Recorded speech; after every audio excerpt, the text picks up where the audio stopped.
Hey, what's going on? Welcome to another episode of Hanging Out with Nolan Hong. And joining us this week on the podcast is the CEO of INPEACE, which is a nonprofit organization here in Hawaii that provides educational programs to Native Hawaiian communities and they nurture and grow development of keiki through ʻohana-focused models and empowering community members to become educators and active leaders in their own community. Ladies and gentlemen, please help me welcome Miss Maile Keli ipio-Acoba. Hi, Maile. Oh, the crowd, the thunderous applause. You're only the second person that I've gotten that thing to work for. So you are in you're in a high category of I feel special. honored. So, Miley, this is really neat for me because I've gotten to know a little bit about your organization through one of your team members. But this is the first time that you and I have met, and we're going to talk story. But for those who are not familiar with In Peace, can you share a little bit about your organization and what the focus is of your organization as the work that you're doing in the west coast of Oahu? Sure. So MP started in 1994 and is a Native Hawaiian focused organization that operates primarily in communities with high Native Hawaiian concentration. So we are on the west coast of Oahu, but we are also in East Hawaii, on Hawaii Island, and in Kauai, and on Molokai. And so we have programs almost statewide, almost on all the islands. Primarily, we focus on early childhood education. That's one of our biggest programs. And we have three, that's one of our three impact areas. So, of our three impact areas, early learning is the first. And so, we do home visiting. We also do family child interactive learning.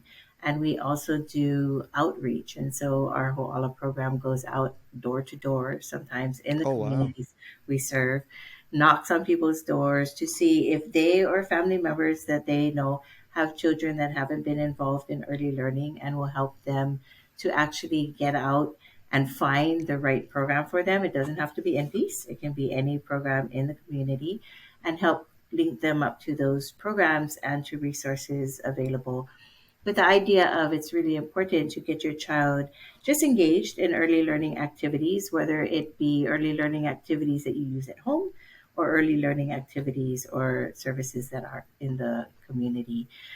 In that, we can also link them up to the home visiting for 0 to 3, um, and really focusing on parent skills. And so, even our preschool program focuses first on parents, which is not typically the way people look at preschool. People look at preschool as the primary focus being on the student. Hmm. Our primary focus is on the parents. So parents are required to attend with their children and learn side by side and become their teacher, and our folks just mentor them and guide them in that. And so that's kind of our how we do our early learning approach, and how we kind of do programming overall through a kind of a multi-generational approach. We do have two other impact areas, and our other impact areas are around educational equity, where we do teacher Mm. development. We help individuals from the community who want to become teachers go to college. Many of Oh, them who wow. have never dreamed of going to college. And so we find subsidies for them, we support them. And because many of them are non traditional students, um, there are typically more challenges that they face than the average student coming out of high school. And so we'll help them as they kind of work through their family needs and work through their professional needs, as they most of them are employed part-time or full-time, and we support them through college so that they can get a degree in college. um, we also have in the educational equity program an early literacy program, and what we're doing with early literacy is we're partnering with the University of Hawaii to take our literacy curriculum that's evidence based and help other folks, help other programs to get the training. And so we provide professional training, we provide them with materials, we provide their teachers with support as they implement the materials, with the idea that we can't do this work alone. And it's really Hmm. important to raise the bar for every provider, everybody in the community that's working towards that goal, so that no matter where a family chooses to go, they get quality education. And so we work with not just preschools, but we also work with home care providers, and we work with mothers that are staying home and watching their babies, providing them with materials. Our educational equity programming also includes youth services. So, culture based education in the intermediate school on the Waiʻanae coast. We'd like to expand elsewhere, but that's in the works and in the talks. But we also have for the elementary school students an after school culture based component that really the two focus on leadership and building a sense of identity and a sense of self and community, so that our kids can grow up and be resilient and strong in the paths that they take, and know who they are and where they come from. And so part of our big expansion to that has been a science center Oh, of wow. sorts. Yeah. So we have launched, as of January, we launched our Kaulele project, which is our attempt at a science center. And we have a kappa exhibit that is traveling around, and we've built it to travel so that we can pop up in different areas of the island, pop up in different areas of the state. So right now we are looking to fill our calendar and hopefully move to the neighbor islands and be able to pop up there. And then what it does is it looks at science through an indigenous lens, taking a Oh, cultural cool. practice and pulling out the sciences that are in there so that kids can connect and they can know that their ancestors for many, many years have been scientists, and that science isn't something that's new or something that's necessarily hard, but that we've been doing it for hundreds and hundreds of years. And then our third impact area, our final impact area, is really around family economic capacity building. And so we provide free workshops to families and individuals around money management, personal money management, how to build their wealth, how to uh, increase their credit scores, how to decrease their debt. And for those who want to pursue a business, we have Hmm. a Center for Entrepreneurship now that is has just opened. In fact, it's planning the grand opening next month, but it has just opened in Kalailoa and will be available for new businesses who want to pursue that area, and will help support that. That is awesome. You guys have your hands pretty full there. That's a lot Oh, of stuff that you got going on. that's going on. But you guys have been around since 1994, so a few years now. But what have you seen as far as like what your community was like at the time when you first started the program, where you saw the needs, and how has that changed, and how what kind of results have you seen in these past years that you've continued to grow this program of yours? So the focus was primarily on the Waiʻanae Coast when we first started. And I grew up on the Waiʻanae Coast. I still live on Oh, the cool. Waiʻanae Coast. And there, it has been, as long as I've been here, a very tight knit community. Families are still intact. There's that extended family connection that people still have. You still, to some extent, know your neighbors, although the community is growing now, and maybe less so. But it's still, I walk into Tamora's and a teenage boy will say, "Here, Auntie, let me help you." And Oh. every time that happens, I know that I'm home. And so it's a Mm. great community to be in, but it has, on the academic side, struggled a bit over the years. And so when the founders decided that they were going to focus on the Waiʻanae coast, they decided to do that because at the time there was a lot of monies that were being pulled back for services and for programs, Mm. educational programs on the coast. And so they felt the need to kind of fill a gap that was starting to happen to make sure that Native Hawaiian children, Native Hawaiian families got the services that they need in order to succeed in education. The Waiʻanae Coast has always been academically, achievement wise, in the DOE with the DOE numbers, scoring at the lowest in the state, which as a person from the coast, it's hard to hear. It's hard to Yeah. hear. It's hard to know. But what we found with our programming and with our approach is that people who never even thought that they had the potential or the capacity to go to college or to finish school are starting to feel like they can. They start to build that belief that it's doable. And what we've said in the past, I've said to my staff that we have to become the brokers of confidence because many come to us without that confidence. And so our programs have been successful in helping to build that confidence in that we've worked side by side, primarily with parents. And so as we look at data, and not everybody loves data, I'm a data nerd.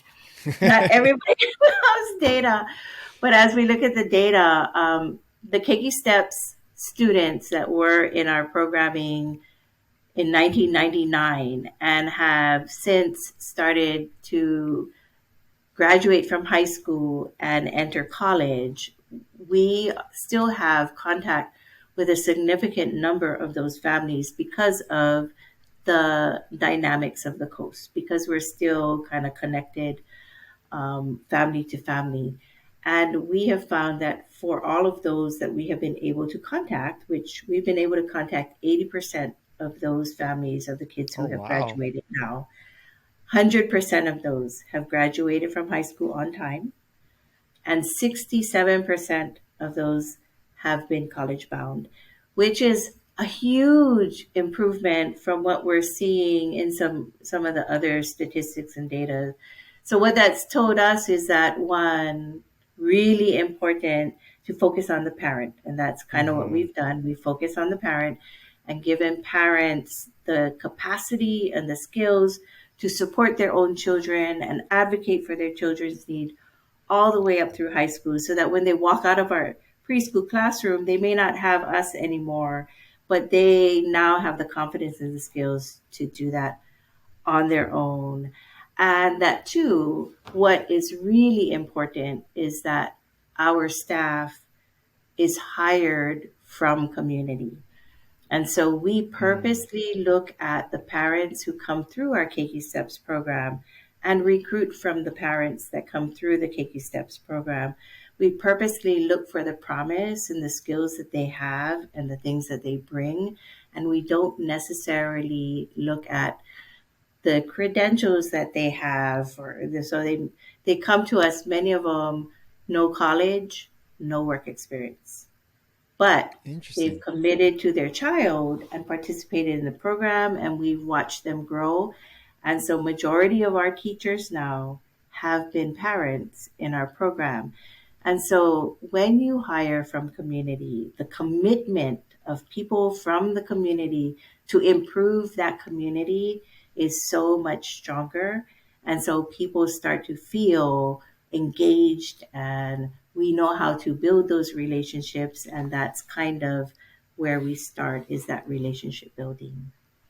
That makes so much sense because I imagine that you guys have such a unique place there and community that there is no like degree out there that can prepare you for that and give you the connective tools that would make you an effective, contributor to this community the way that your team has, because they've gone through, they know what to expect, and they know how things work and stuff. So I think that's a really amazing idea. And I think sometimes we get lost in this thought of like, oh, it's got to follow this formula that everyone uses. But instead you looked at it and said, no, we're unique and special, and this is why we're going to be successful, is because we're going to treat it like Mhm. that, and Yeah. do what is necessary for our community, not what other people think about our community who haven't been here, right?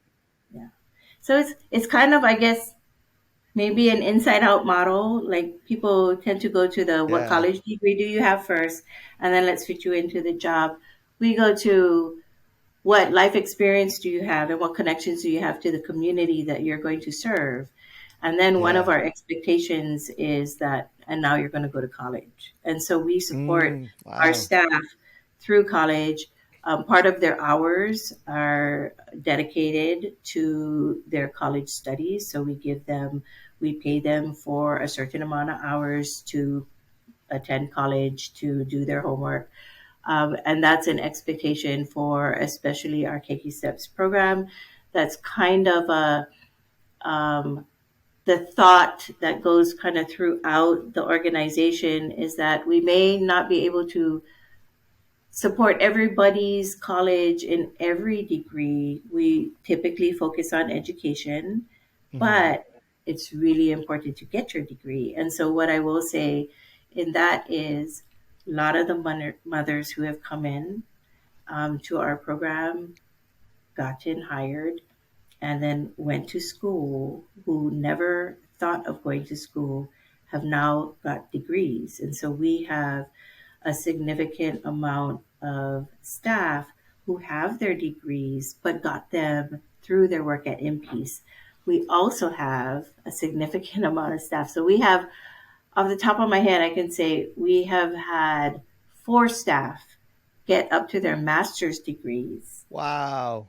and go on. Some have gone on to other community work, which we're glad, because now they're giving back in other ways, and we're expanding that way. Hmm. And a few have stayed with us, and so that has happened. We have a few that have gotten their master's degrees, even in Hilo, and on in Waiʻanae, and we have one staff on Kauai that's working on her master's degree currently. Wow, that's crazy. That's So awesome. it's great. That Yeah. so it just sounds like I bet there's just like thousands of stories that have come through, your program. But is there any that kind of stand out to you, that is like kind of special to you, that you like, this this story is what our work is about, or what In Peace is about, like, that makes you go like, that's our kind of like what we come back to, like, whenever you're wondering like, are we doing the right thing, you go, I remember this story. Yeah. I think when we started collecting impact stories, the tendency was to look at, and still is, to look at what's happening with our participants.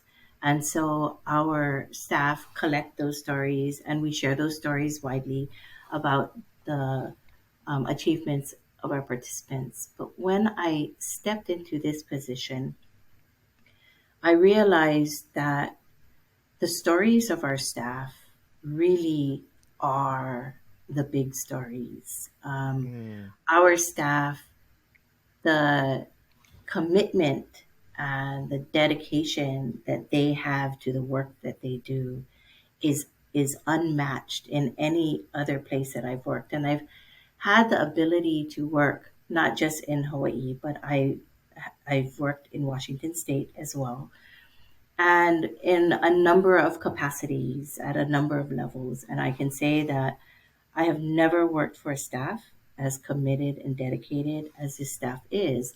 And when it comes down to it, it's because we hire from the community. Staff know that we have their best interests at heart. We do as much as we can to help them thrive, and we have their back.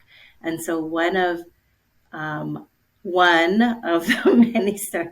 So one of my best stories is that our chief program officer came to us as a parent in our Keiki Steps program, um, worked her way through programs, went back to school, is currently working on her master's degree, and is now the chief program officer, Nanakuli girl, right, from the homestead. And that is just one of a number of stories. We have one mother that came to us without a degree from the homestead in Hilo, and she now has a master's degree, and she is working on our early literacy program statewide to help other programs to improve their literacy. And so that kind of care for our staff trickles out into the community Yeah. tenfold. And so those are my best stories when I see staff walking around, and I know that they've given everything they have, and they've made it to whatever goal level they want to, but they're giving back to their community in ways that they may never have been able to give back prior to coming to In Peace. Yeah. How did you guys come to develop this, approach and model? Because um I think that it's really interesting how you've assessed, like, this is what the community is built of and what its needs are, and you did think outside of the box, and the results have been so amazing. So for others who are in similar situations where they have a unique community and they're going about it the way of, like, oh, this is how the model's been for other places, so we're just going to follow it. But how are you able to think outside the box in this situation and become so successful? Well, I'll say that it starts from a strong understanding from the founders of the founders. So, three founders, Sherlyn Franklin Gu, Kathy Au, and Alice Kawakami. Three amazing, amazing women. Two of them Native Hawaiian themselves, and Kathy, who is not Native Hawaiian but has worked with Native Hawaiian communities for probably the most of her life. She, the three of them together are just a powerful force in saying that we really need to pay attention to the indigenous communities. We really need to pay attention to the needs of the indigenous communities, because that is the host population. And Hawaii is no longer Hawaii if we don't nurture and take care of those people who nurtured and took care of all the other populations that came in when Yeah. they came in. And so, as people from other areas come and settle in the islands, and the Hawaiians have encompassed that and kind of taking care of those populations, they've begun to thrive. And our founders have stood strongly on, we need to make sure that we do everything in our capacity to give back to the native population. And the one thing to give back to is to, one, empower them economically, and to two, acknowledge the ike that they bring to the table. And so let's hire from community, let's build the capacity, let's acknowledge the ike and build that into our programming. And I think they set that tone from the very beginning.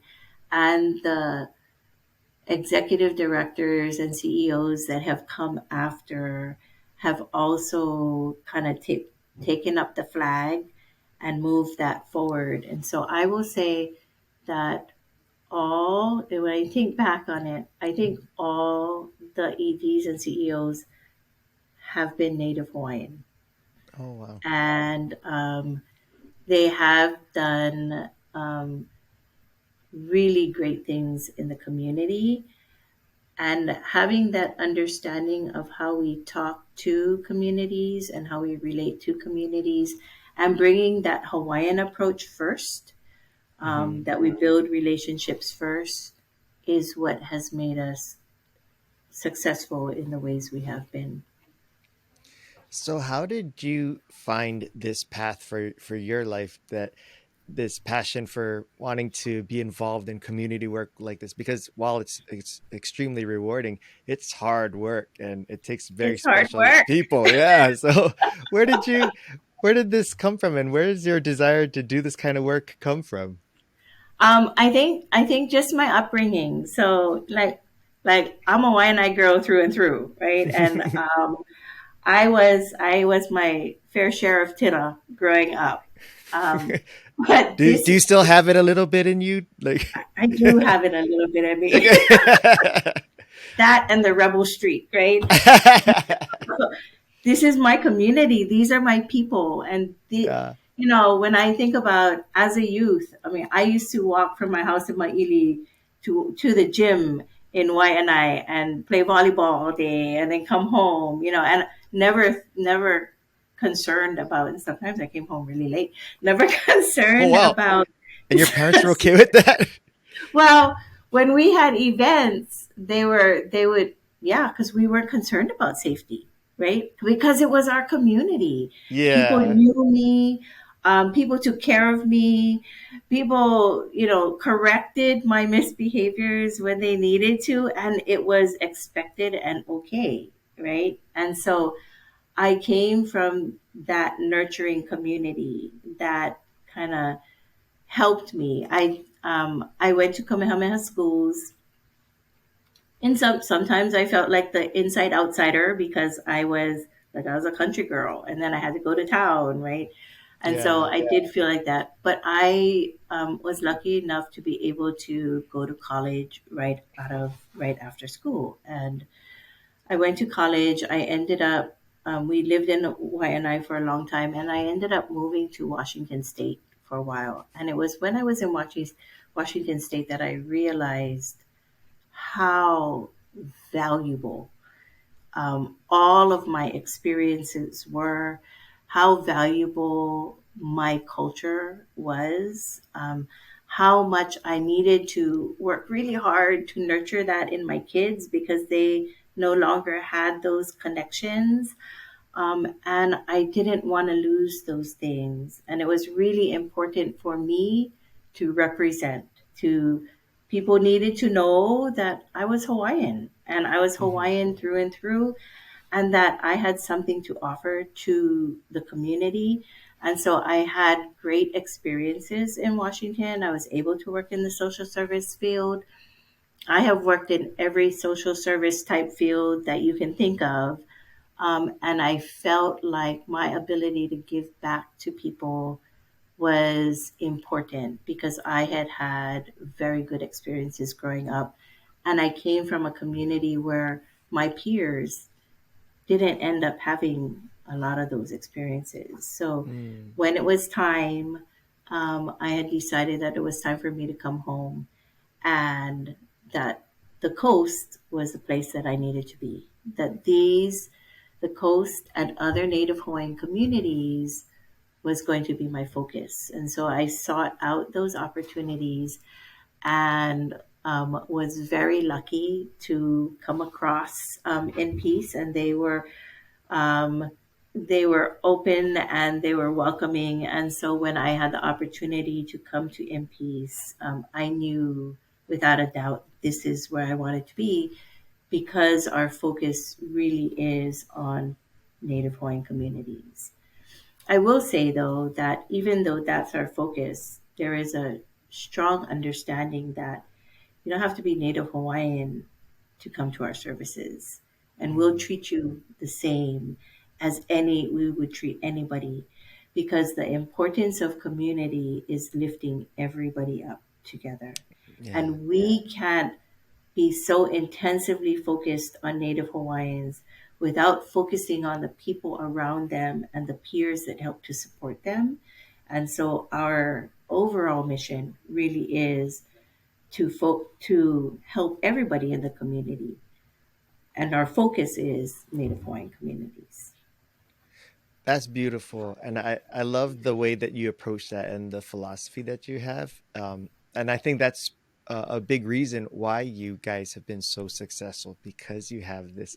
It just seems at the core and the heart of your organization, it's so good that it it's destined to succeed in its mission because it's founded on such wonderful principles and ideas. Thank you. Wait, while you were in Washington and before you came to the decision to dedicate your life to come back to give back to the community, what was your, did you have an idea of or a plan of what you wanted to do, moving forward? Like, did you go to college for a specific goal I went to college and got my Hawaiian Studies degree. So what? in Why? Washington? No, in the Oh, University of Hawaii. okay. I I got was my like, Hawaiian Studies degree at the University of Hawaii. oh, okay. I That would have worked. been weird if you go to Washington to learn about Hawaiian studies. I worked in Hawaii for a little while. I um, truth be told, I raised my family. We had my kids in, and we lived in Waiʻanae. And what ended up making us decide to move to Washington State was my second son got accepted into Punahou for his kindergarten year. He got accepted into Punahou. And when after we thought about it, I thought that would be a fabulous opportunity because the Waiʻanae system wasn't doing very well, continues to have struggles, and I really think that I want to maximize the resources for my child. But Yeah. when we thought about it, we couldn't really afford to move out of the Waiʻanae coast because of the cost of living. Hmm. So to have to take a 5-year old and Ooh. travel all the way to Punahou and then travel all the way back. And he would miss all the sports activities because by the time we get home, they would have already started practice. So he wouldn't be Yeah. able to participate in after school sports. My husband and I made a decision that we were going to decline the offer to Punahou. And when we did that, the dean called us up and asked us if we would come into their office. And so we went, and they said that, if it's a financial issue, we can help you. And I said, no, it's not a financial issue. It really is quality of life for my son.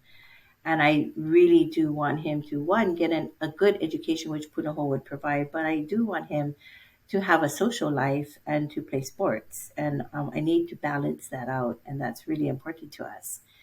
And she had told me at the time that he had scored one of the highest scores that they've had, Wow. and that um, if we are wanting to reconsider that if at any time between kindergarten and third grade they have an opening, she would be happy to slot him in. She would Wow. hold his name.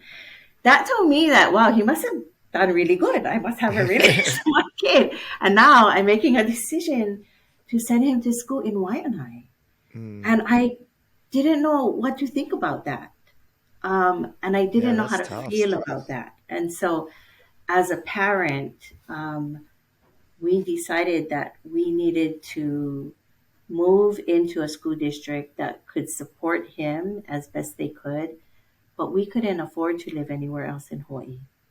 Yeah. And so we opted to move to Washington State. And so I ended up raising my 3 kids in Washington State. Um, and they had fabulous education. Um, my youngest daughter, when she was just about to go into the intermediate school, we decided then that we would come home. And she ended up getting into Kamehameha for her high school years, which was good. But it really makes you think about the value of education and the resources and the options that people have. And Yeah. even though we moved to Washington, not everybody can pick up and move. It was a hard move for us. The sacrifices Hmm. culturally that we made for our kids, they still talk about that today, the lack of connection and the lack of identity when they come home, and who are they in Washington, and they grew up with that. I'll feel guilty for that for the rest of my life, but I won't feel guilty for wanting to pursue the best options for my kids. The sad Yeah. thing is, I had to do that by moving them away from everybody they loved and everything we knew as a people. And so now they're adults; they get to choose where they go, what they want to do, and they're having a hard time like fitting themselves in. Well, I can't really go to Hawaii, right? Because I don't really fit in anymore. So they're ending up choosing for now to stay on the continent. Um, but for me, it ties me back to this work, right? Yeah. No family should have to make that kind of sacrifice unless they really want to. They shouldn't Hmm. have to move because they want the best for their child. They should have equitable education no matter where they live, Yeah. particularly in rural areas of the state where there's less access to those kinds of things. And so the work of MPs then ties back more strongly to my heart and to my convictions. And so yeah, this is the work I love. Yeah. Oh man. Just hearing your story, it just kind of like puts everything into perspective, and it helps me like really it really illustrates why you're so passionate and why you're so connected to it, which I think that you're the perfect person to be in the position that you are, which I'm so grateful that you made that decision, because that's also a huge sacrifice as well, to commit your life to this work, which, as we mentioned, it's hard work, but it sounds like it's so rewarding for you that you know that this is what you're supposed to do. So thank you for sharing that. You're welcome. How long did you live in Washington for? Oh, trick question. No. So we moved to Washington in 1996. So we were in Washington from 1996 to 2007. I think we came back. So about 11, is that, no, Yeah, 2007. Yeah, yeah. So I don't know. That's that many years. That's that's what, 10, like over 10 years. 10 years. 10 years. Yeah, yeah. And we came back. We stayed here for about 7 years. And when my daughter graduated from high school and said, Mom and Dad, I'm going to go to Oregon State University, we said, Great. And then a couple weeks later, my husband said, Since your daughter's going to Oregon State University, I got a job in Washington. So I was like, Oh, and when do you start? He said, In a week. And I said, Great. Oh And my so gosh. so he moved back. And at the time, I was the chief program officer for INPEACE. And I said to Kanoi Naone, who was the CEO at the time, I think I gotta leave. I mean, Oh. my husband's going back because he wants to make sure he's close to my daughter, and and he actually has good work there, and I think I gotta leave, but I really don't want to. And so she said at the time, and this was in 2015, she said, just work remotely. And I said, well, is that going to work? Like, I have a staff. She said, your staff is here to do the work that they do. You just manage the managers. You work remotely. And so I did. I worked remotely, back and forth every month. So 2 weeks there, 2 weeks here, 2 weeks there, 2 weeks here. Oh my I went gosh. back and forth. And then when she decided to leave in 2017, I told the board, well, I'm working remotely. If the new CEO decides that that doesn't work, then, it's okay. But then they decided that they wanted me to be the CEO. And I said, I can't give up my family for the job, but I love Yeah. this job. And so they agreed to let me work remotely. So basically, Oh, I have worked remotely. I'm in Hawaii right now. Sitting in Waiʻanae right now, but I have worked remotely since 2015, and I go back and forth and I do my job that way. So I no live in I way. live in Olympia, Washington, and I live in Oh, Maile. very similar. Very similar.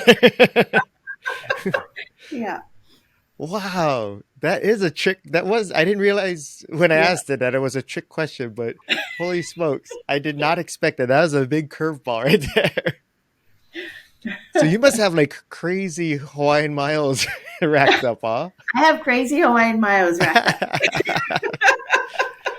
Is it like they just see you like, oh, hey Miley, like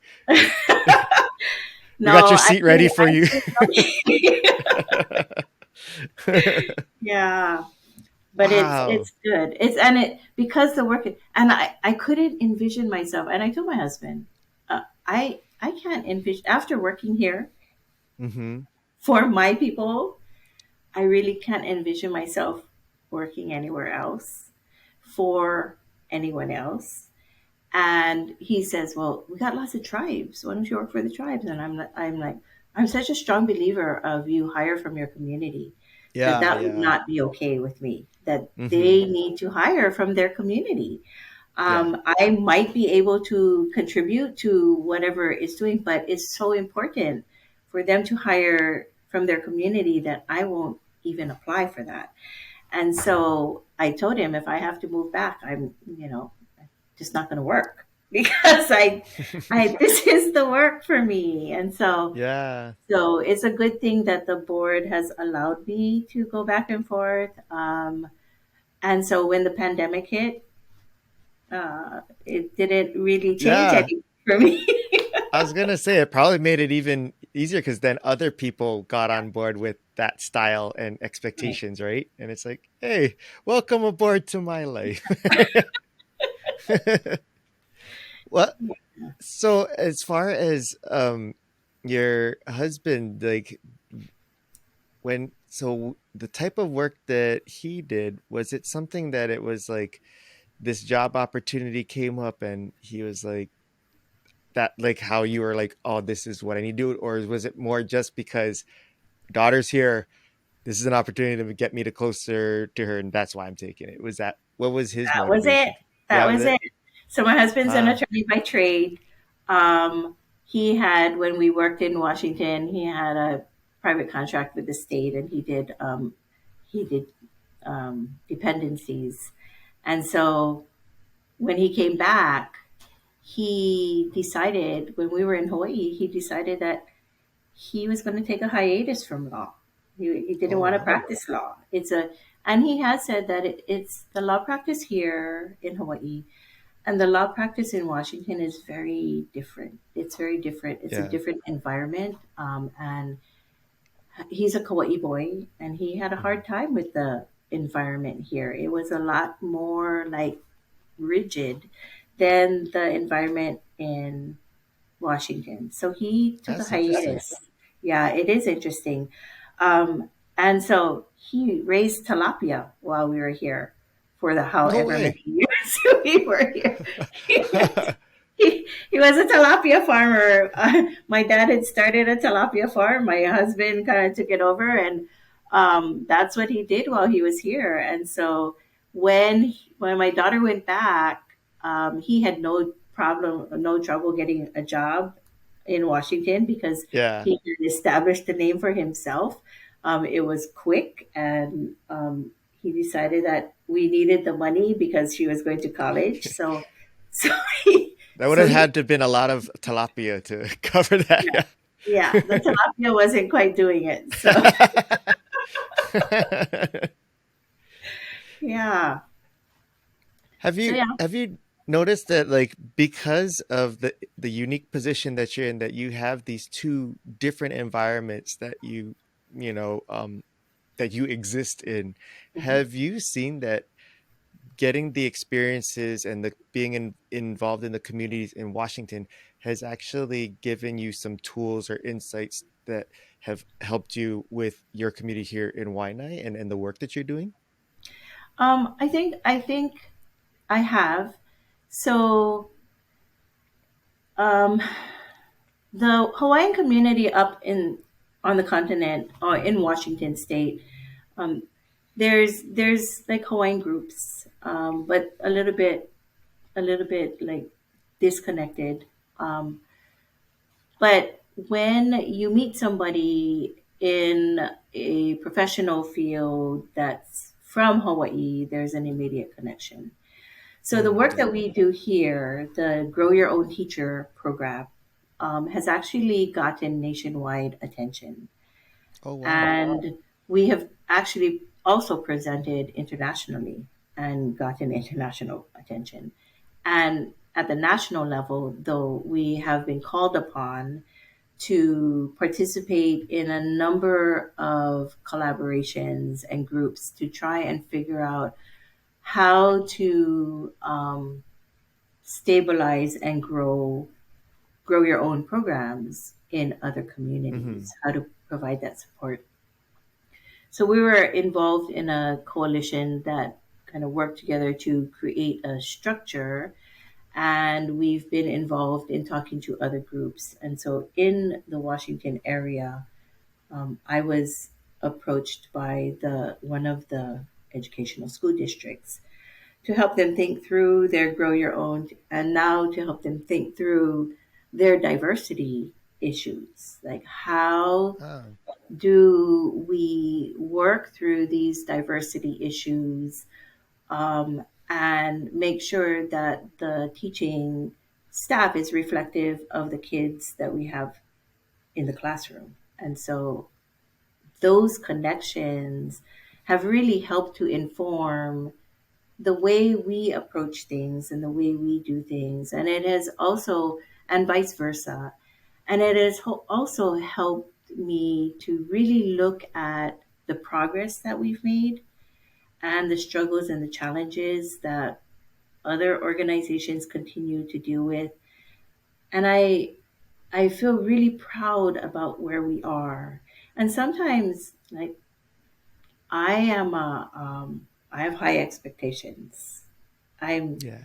I'm loving at times, but I have high expectations, and I have high expectations because this work is so hard and it's so Yeah. important, right?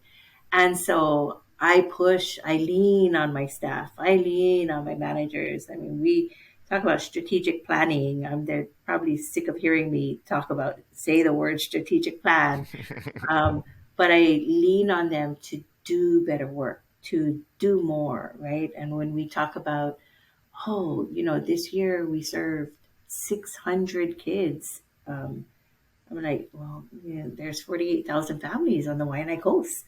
We really, Oh man.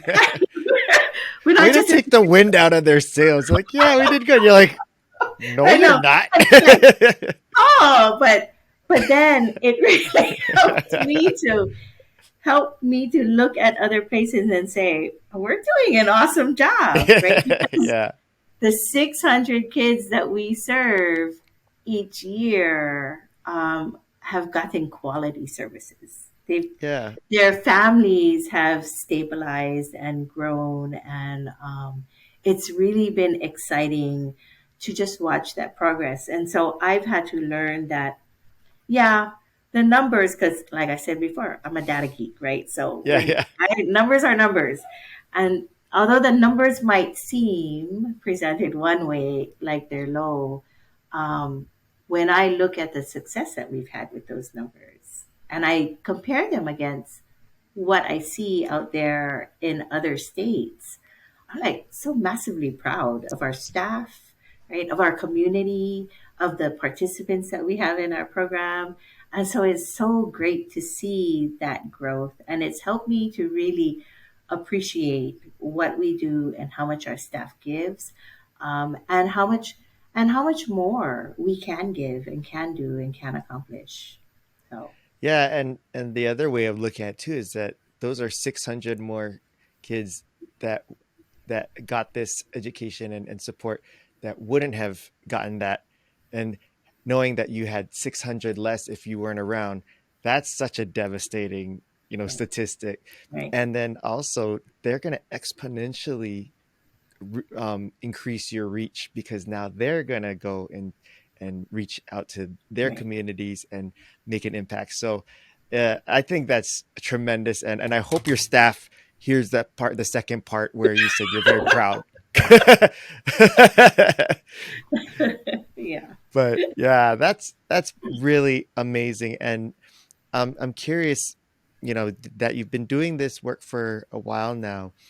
Um, and I know that you're probably going to concentrate on the where you still need to do better and work on, but where what are you really excited about as far as where you're at now, and what are your visions and expectations for the near future as you continue to grow and expand your support and services for your community? So there's a couple of areas that I'm really excited about. And I think that we have components in each of the impact areas. So I'm really excited about the ECE programming and the focus that has happened in the last 5 years on Native Hawaiian culture and coming at education from a cultural perspective, utilizing culture as the foundation. And now, when we talk about culture based education, it's for preschool. It's not that you can say your colors in Hawaiian. That's not what we're talking about, culture based Right. education. Or you can count in Hawaiian, right? That's not culture based education. Yeah. That's Hawaiianized Western education. And we have our staff has worked incredibly hard to get training and to participate in collaborations across the nation. We've been invited to a number of national collaborations to really dive down and look at what is Indigenous education. And so we have redesigned a lot of our curriculum so that it starts from Mo'olelo. It takes a Mm, Mo'olelo, and that's what builds on for the curriculum. So it starts with practice. It starts with those kinds of things that are truly inherently Hawaiian, and then creates lessons for students so that they can achieve those things on the Western um, checklist of things that right. preschoolers need to know. But it really comes from a cultural perspective. And what that does is it grounds kids early and their parents in their cultural identity. It also, in doing that, we've worked in and acknowledged the relationship of all cultures to those lessons, Yeah. and how it relates to those cultures and how we as a people, not just Hawaiians, but all of us here are connected. And so really believing, understanding, and knowing that we have gotten to that point where I don't have to walk into a room and say, but are we really doing culture based education? Are we just counting in Hawaiian, Mm, right? yeah. Um, I know without a doubt that we are now. And our managers and our staff have gotten on board. They've integrated the culture more into the programming. And that I'm really, really excited about. So we're into our second year. We've just started to finish up that curriculum. We're starting to kind of test it out and make sure that evaluation wise, it does what we want it to do. And we're seeing really good results so far with that curriculum. We had Brazelton, Touchpoints Brazelton came in and they did an evaluation for us. And what we found with Keiki Steps is that unlike some of the other data scores that are out there around Native Hawaiians and kids in poverty, where Native Hawaiians and kids in poverty tend to kind of fall behind, that our Native Hawaiian kids and our kids that are living in poverty are actually on par with the Wow. general population. So Yeah. that's it's so exciting to see. It Yeah. just is. The other thing I'm really excited about is our Center for Entrepreneurship. Oh, that's And so cool. I've like, well, okay, we're doing business development, and are we really making a difference, right? Why and how are we different than the other organized? There's tons of organizations doing business development. Why are we Hmm. doing it? And what difference do we make? And so I've leaned really hard on my staff to, I need you to answer that question. I need you to ask, are we just like everybody else? And if we are, then why do we want to, because I got to write the Yeah. grant, why do we want to do this, right? And what I've heard over and over again, and what I've observed from sitting in some of the sessions and hearing some of the participants talk about it, is that unlike all of the other programs that these businesses have been through, when we talk about relationships, they can feel it. The Mm. relationship has come first. And when we talk about holding somebody's hand, we mean it. And we mean it for as long as they need it. And there's criticism out there about you can't be holding people's hands, right? You're just enabling them. Our belief is that we're going to hold their hands as long as they need us to. And while we're holding their hands and they're getting those experiences, they're building the confidence to one day walk on their own. But if you don't hold their hand and provide that guidance for as long as they need it, they will never have the capacity to build that confidence in themselves to step out on their own. And Yeah. so now we have been able to talk about that with ourselves, but now we're hearing businesses that we've helped talk about that. That Mm. INPEACE is the one place that they came hard to figure out, right? How am I going to build a Yeah. business? Right? What are these taxes that I got to pay? Right? What are these forms I Yeah. got to fill out? And I got to be a LO what? Right? And so, I'm getting so anxiety just hearing you say those terms. So we walk people through like step by step. You need help with your forms? Come, I'll sit down and help you. And Lisa, our program manager, she will sit down and help them through as much as they need. And so now we're opening the Center for Entrepreneurship. We're bringing in tools that people can use. We're listening to the participants about what do you need, right? Some of them need space. Some of them need access to a copy machine. Some of them need access to like a 3D printer. Okay, let's buy those and bring them in here so that you can have access to them. And we'll continue to provide you with workshops. And so we bring in partners because everything we do is based on partnerships. We know we don't have all the expertise. And so partners come in and they provide the training and they provide the workshops that we need. We seek out those kinds of partnerships and it makes us stronger. And so that is a second one I'm really excited about. The third one I'm really, really excited about is my pet project. So, I had dreamed it before, and then one day I woke up and I said, "Oh my God, I'm the CEO. That means I'm the boss. I can do this." So I talked to the board, and it was really around the science centers. And one of the really positive things that came out of raising my kids in Washington State was we had access to a fabulous science center. So Pacific Science Center was there at our disposal. We took the kids every year. We would drive, every time we would drive to Portland, we would go to OMSI, the Oregon Museum of Science and Industry. Um, every time we went on a vacation, we'd look for a science center and we'd go to the science center there. And when I came home, I would like, where's it? We don't have a science Yeah. center. We have a That's such a foreign discovery. concept to me. We have a discovery center, right? With Children's Discovery Museum, but there's Yeah. no science center. there's Imiloa, but Imiloa is on Hawaii Island, and so not accessible to a lot of kids on neighbor Yeah. islands, Hmm. particularly Waiʻanae kids, right? Yeah. So interestingly enough, as I was talking to staff and I said, we need a science center. The response I would get is like, what's a science center? Yeah. Science center is the best thing in the world.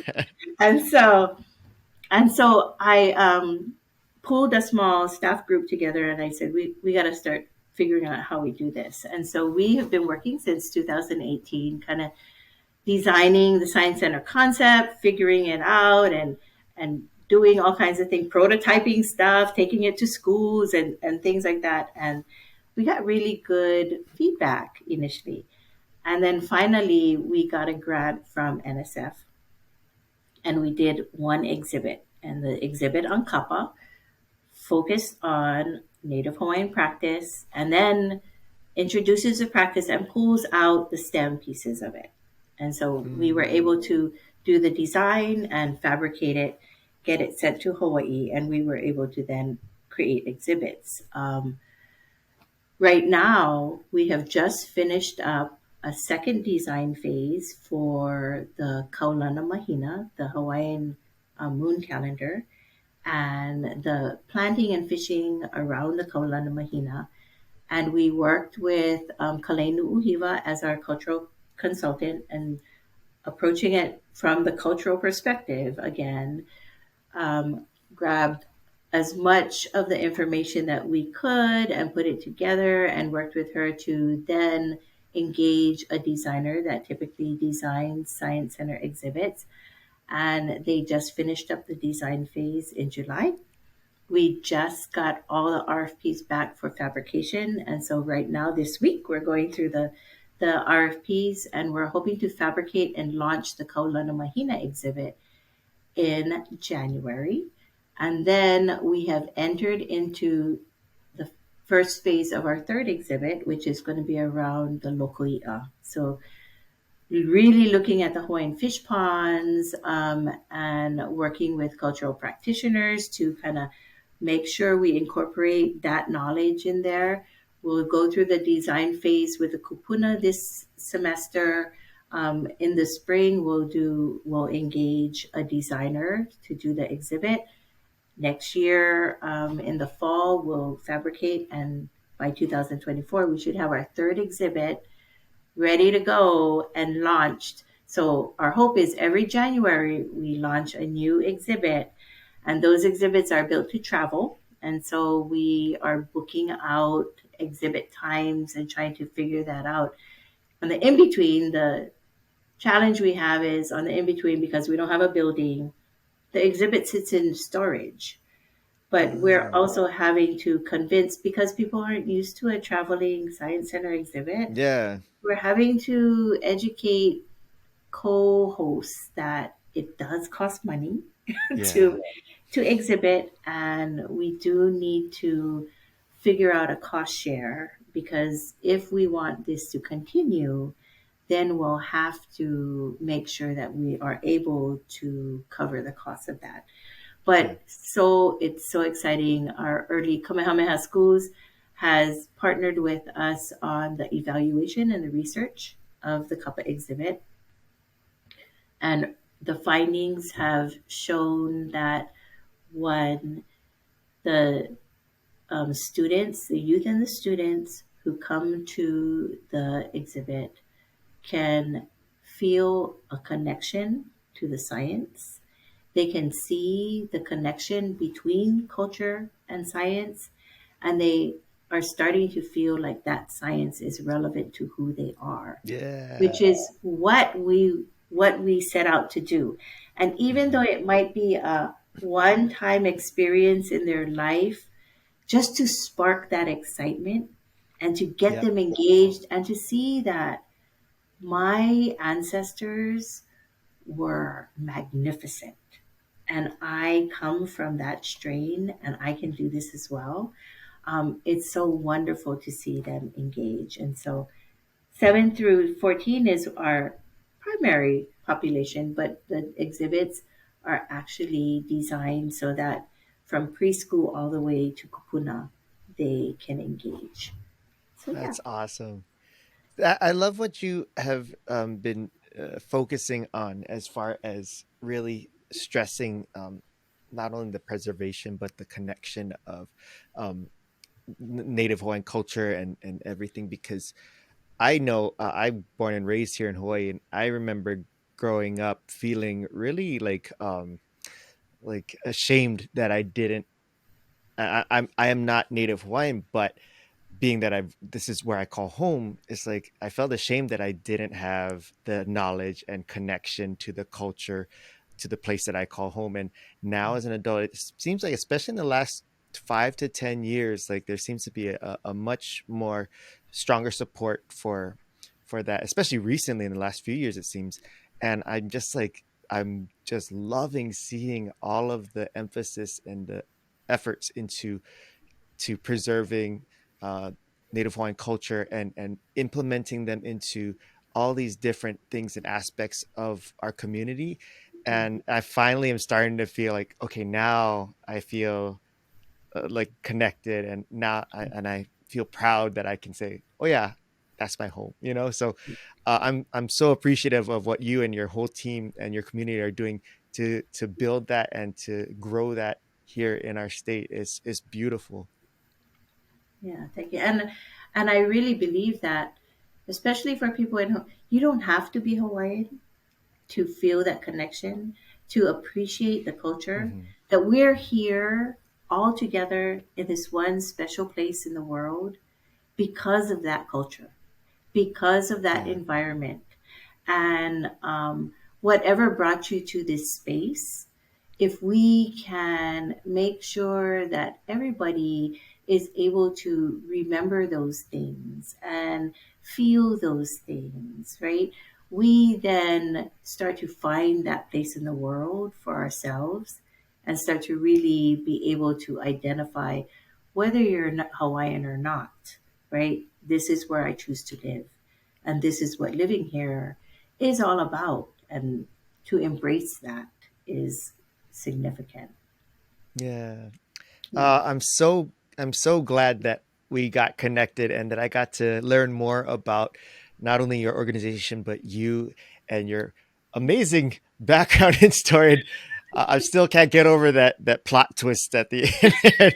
And so I'm glad that I caught you while you're here, even though it's virtual.